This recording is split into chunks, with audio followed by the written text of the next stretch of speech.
Thank you, Madam Speaker, and I rise to offer this motion to recommit, which I believe will greatly improve our fiscal health and ensure that we're responsible to all taxpayer dollars and the taxpayers of this great nation.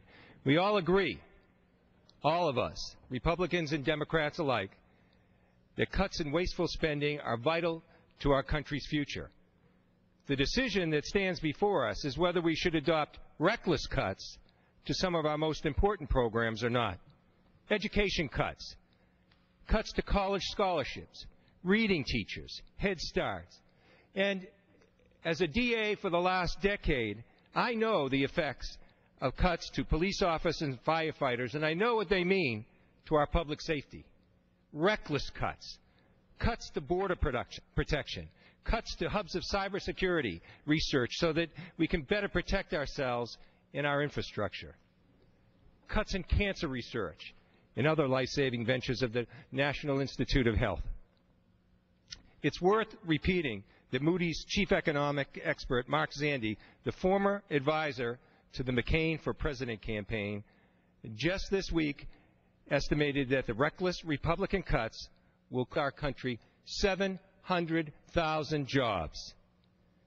Investment groups estimate that the reckless cuts will cut the economy by a growth this year of almost 1/2. Our alternative is an alternative of sensible spending cuts. In this motion, we're offering such a sensible spending cut. Let's stop sending taxpayers' money to the most profitable companies in the world. The time is now to stop subsidizing the largest oil companies. I think it shocks every American taxpayer to know that they're required to fork over $40 billion in subsidies over the next decade to the most economically profitable of companies, especially as oil soars to $100 per barrel.